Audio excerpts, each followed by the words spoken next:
try to understand this particular topic slightly deeper. Correlation. So what is correlation analysis and what is Pearson correlation coefficient, or how is it helpful to us in our project? And we'll also see a case study, right? Correlation simply means quantifying linear relationship, right? I'm showing 3 diagrams here. Number 1, number 2, and number 3.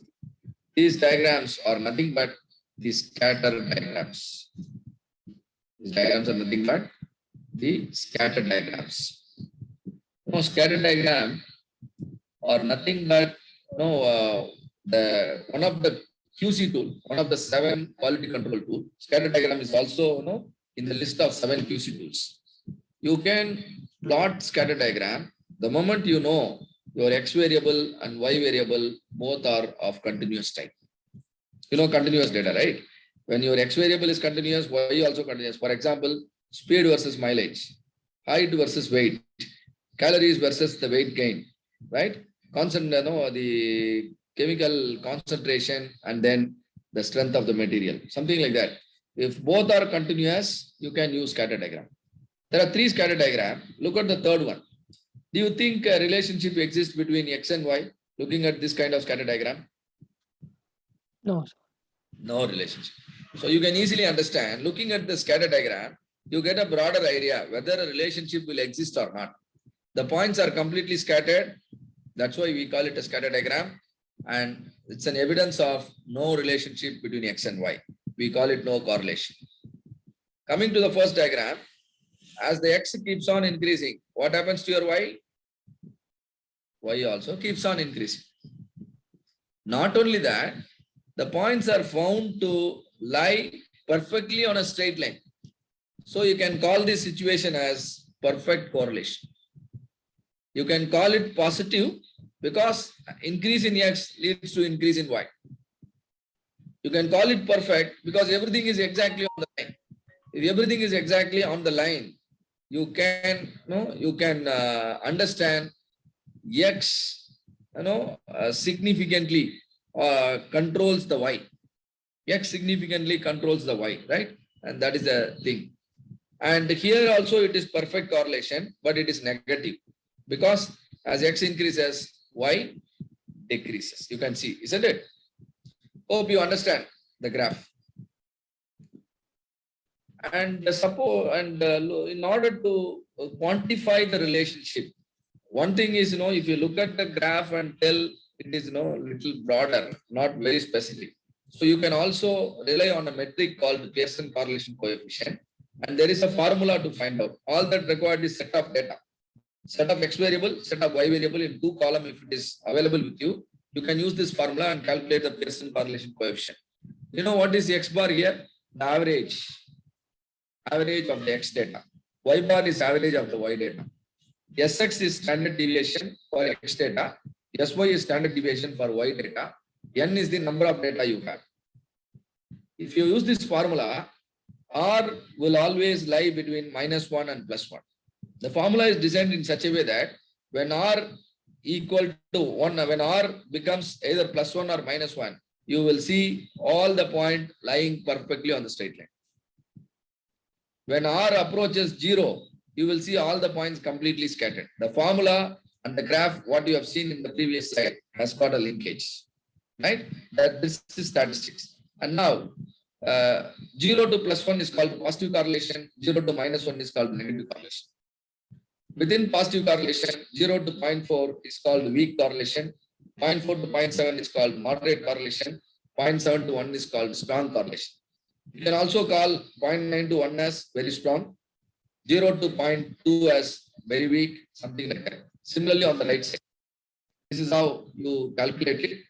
And now looking at this graph, it's a scatter diagram, and the line is also drawn. If you draw the line, this particular line is called regression line. This particular line is drawn regression line. Now looking at the diagram, tell me, is that the correlation is positive or negative? Is it strong or weak? What is your opinion? A positive correlation. And it is fairly strong correlation. Fairly strong correlation. Very good.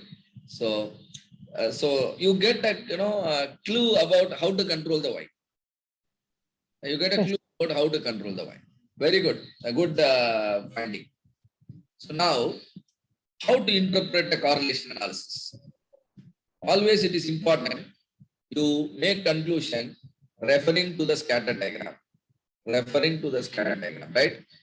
Because only with R value, if you comment, sometimes you will go wrong, right? So don't do that. Have the R value, also have the scatter diagram. And then significance of correlation must be confirmed with the p-value. I have already told you on day one, p-value means probability of significance. Those of you who are seriously interested, it is beyond the scope of the yellow belt, but you can still find some content from my channel, p-value, you can learn it. Otherwise, don't worry, this will be taught to you in the green belt program. Never conclude the relationship is cause and effect based on the correlation alone. Yesterday I told you, your engineering knowledge plus statistical knowledge makes you a leader. Now I tell you another formula which can really make you a leader. Engineering knowledge plus statistical knowledge plus common sense. Right? Because statistics, if you completely believe numbers, and then take action purely based on the numbers and statistics, sometimes you may be wrong. You have to be very, very careful using your common sense also. For example, imagine you are doing a study about the rainfall that is happening in your city. Rainfall, how do you measure? In centimeter. So rainfall is one thing. Another thing is number of malaria cases that are reported in the city. So x-axis is rainfall, y-axis is number of malaria cases reported. Rainfall keeps on increasing, malaria cases also keeps on increasing. You will see a curve, you will see a straight line going up continuously. Does it mean the rainfall is causing malaria? As the rainfall increases, malaria cases also increases. Can I now conclude that rainfall will cause malaria? Will I be correct? No. It just creates a situation for the mosquitoes to grow abundantly. This is called common sense.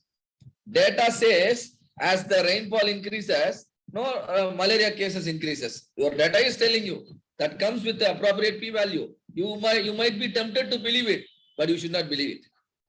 Between your X and Y, there is one more factor called the reproduction of the mosquitoes. The mosquitoes reproduce more during the rainy season, and so the malaria cases are more. This is common sense, right? You have to be very, very careful while dealing with the statistics. And Pearson correlation coefficient is very sensitive to outliers. Always while calculating the R value or doing any analysis, please see to that you eliminate the outlier. You know what is outlier? The reading which is deviated a lot from the center. The reading which is far away from the average value. Any data will have average. Sometimes what happens, certain data will be far away from the average. Those are called outlier. Outlier should be ignored while making conclusion. But outlier gives an indication that there is something seriously wrong with respect to a particular sample. And so that particular sample should be investigated, and the process that has produced the sample should also be investigated for avoiding similar problem in the future. Do you understand how to handle the outlier? For example, we conduct the training program, Yellow Belt. I hope the training program went well with all of you. Suppose when we conduct the examination tomorrow, everybody scores 80% and above. Only 2 students, they are scoring, in single digit. Now, the average mark scored by the student is somewhere around 70. But few students, 2 students, they scored in single digit. Now, can I call these 2 students as outlier?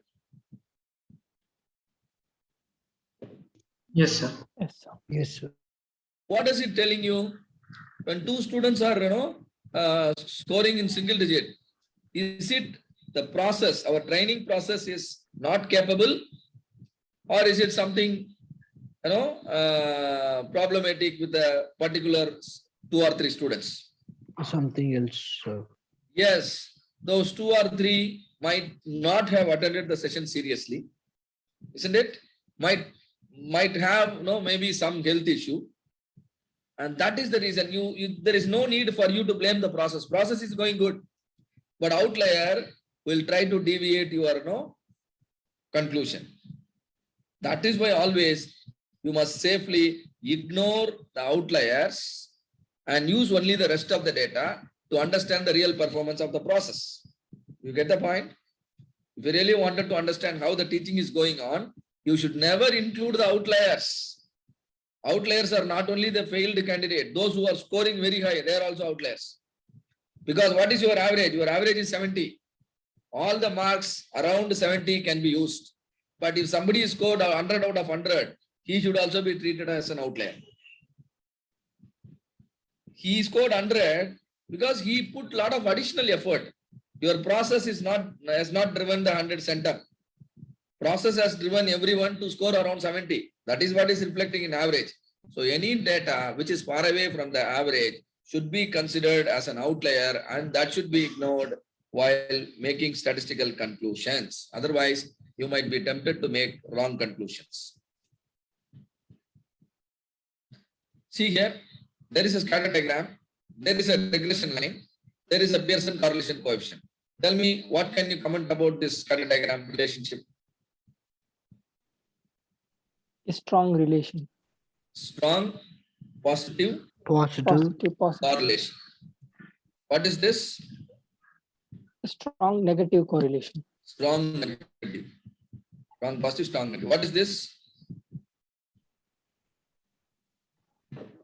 A positive correlation, but Not not so so strong. strong. A weak. Relationship is moderate. Moderate. This is moderate, negative. Negative. Or weak, in fact, not even moderate, weak. Why do I say weak? Look at the value. This confusion can be avoided when you have R value. That is why R is required, right? Like visually seeing, we might think it is moderate, actually it is weak. What is this? No relation. No relation, no correlation. No correlation. Now, no correlation, but there is relation. No correlation, but there is relation. So correlation is testing only linearity. But what do you see here? The parabolic higher Parabolic quadratic. So here no correlation as well as no relation. Whereas here no correlation but parabolic relation. That is why you always require scatter diagram while doing a correlation analysis. Which is giving you the clue about the parabolic relationship?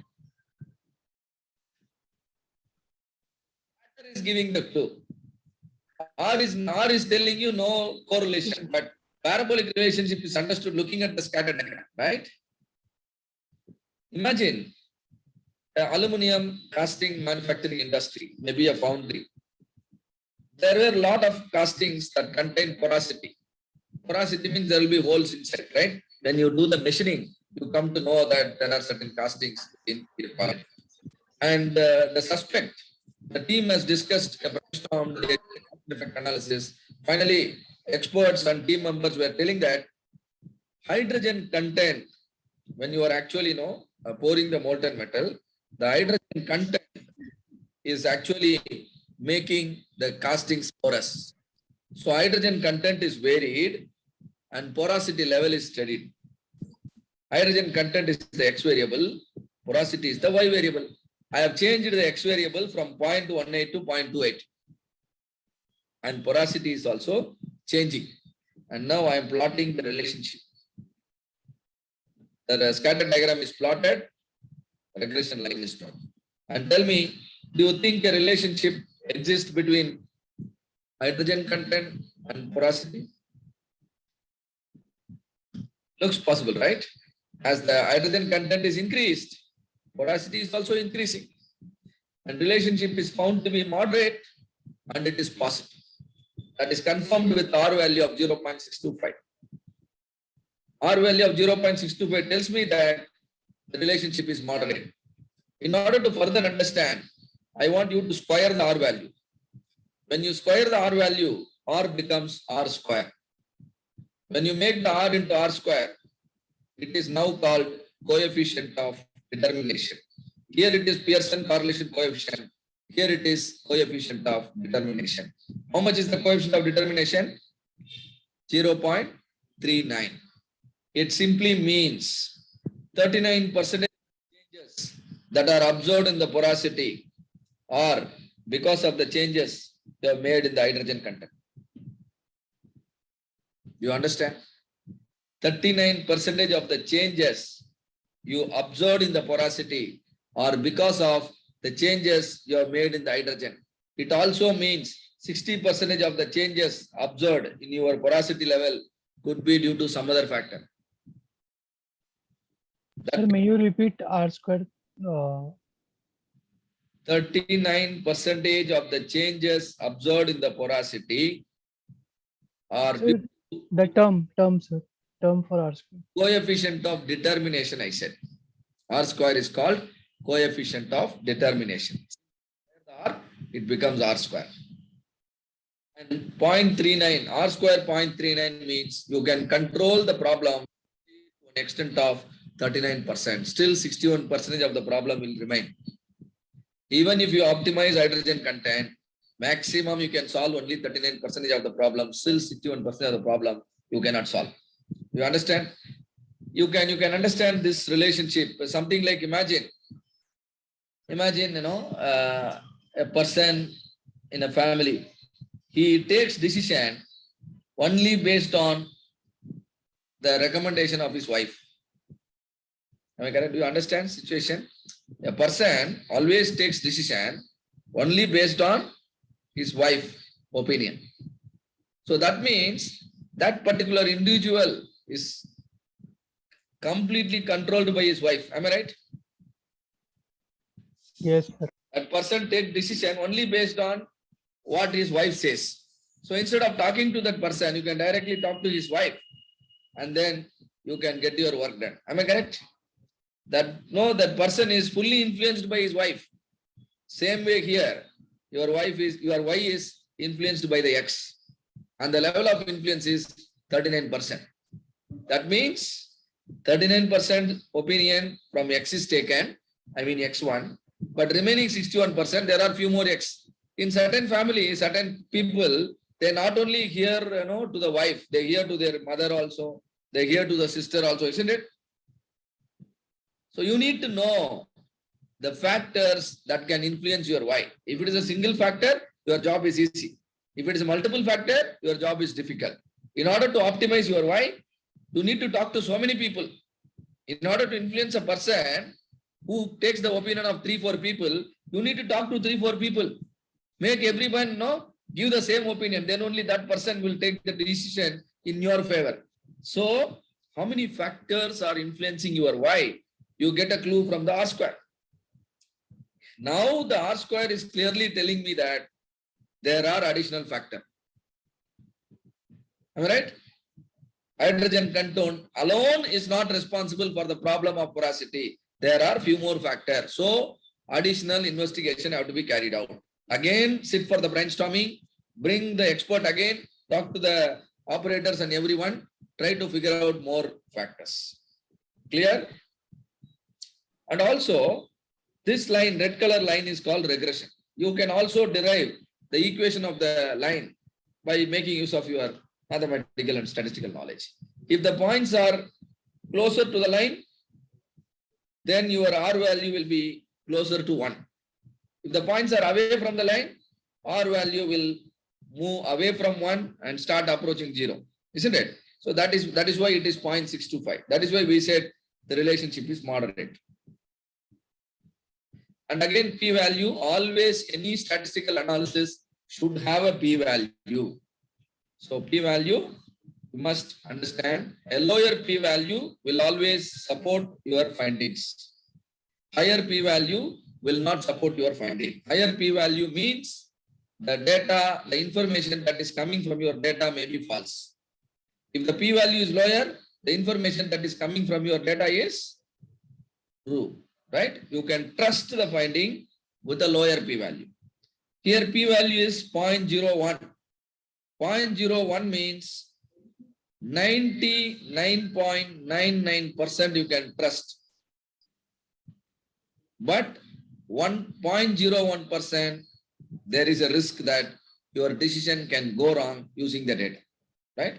So you need to understand the basics behind p-value. And now one more example, calorie consumption and weight gain. What is calorie consumption? The amount of calories you consume every single day. What is weight gain? You have been studied for a prescribed level of calories. 1 week you are consuming 1500 calories every single day and you don't gain any weight. Your weight remains constant. And then next 1 week you are asked to consume 2000 calories every single day. 200 grams, your weight has increased. Likewise, the calorie consumption is changed, weight gain is noted. Now I want to understand whether your body is gaining weight depending on the calorie consumption or not. So I plot a scatter diagram. I am getting a result like this. What do you understand looking at the diagram? Relationship seems to be strong. Seems to be strong. That is confirmed with R value of 0.97 as well as a lower p value. That is confirmed with R value. When my R value is 0.97, I am calculating R square. What is R square called? Coefficient of determination. So R square is 0.9409. What is it telling me? 94% of the changes observed in the weight of my body are due to the amount of calories I consume. That means I do not have any other chronic disease. That means I do not have any other bad habit. The only habit that is making me gain weight is the amount of calorie I am consuming. If this person want to reduce the weight, he should simply reduce the calorie. He reduce the calorie, his weight will come down. He consume more calorie, his weight will go up. You can see certain people, they lose the weight within 2 months. You can see certain people, they gain the weight within 2 months. That is simply because they're highly disciplined. The only problem they have is the calorie consumption. They control it and see an improvement immediately. So here, the single influencing force in this particular case is calorie consumption. You have to be very careful. This study is conducted on an individual X. And whatever our findings are applicable only to that individual. You can't use this relationship for your body. You can't try to use this example in my body because my body may have some other, issues, isn't it? Suppose if a person is also diabetic, have some other chronic disease. Certain people, when they have some chronic disease, even in spite of they eating a lot, their weight will go down. Isn't it? Some people, they don't eat anything, but they'll become, very obese. So though that means there are some other factors you need to understand, but here it is not the case. The one single factor that is controlling the Y is calories. Control the calories, your weight gain will be controlled. Understand how to use correlation? So correlation predicts the linear relationship that may exist between X and Y. Correlation coefficient ranges between -1 and +1. The Pearson correlation coefficient is very sensitive to outlier. If there are any outliers coming in your data, it could be because of measurement error or it could be because of some other special reason. One particular day, that person could have consumed more food and then you might see a overweight. But regularly, you don't eat it that way. So that single data, which is actually an outlier, should be ignored while making any findings and conclusion. However, it is very important that you also investigate why that particular day such an outlier reading has come, and then you can advise the person, right? And significance of correlation must be confirmed with the p-value. The requirement is p-value should be very low, should be close to 0, should be less than 0.05. This is the general standard, right? P-value less than 0.05 means it should be less than 5%. If it is less than 5%, confidence level is more than 95%. That is the idea, right? What is confidence level? What is this p-value? P-value is an estimate of type 1 error. So what is type 1 error? You will be learning in the green belt. And strong correlation does not always imply a cause and effect. We have discussed already, right? Rainfall and malaria.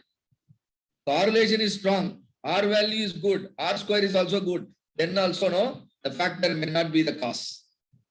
It only tells statistical relation. You learn engineering, learn statistics. Ultimately, don't forget to use the common sense, right? That is also important.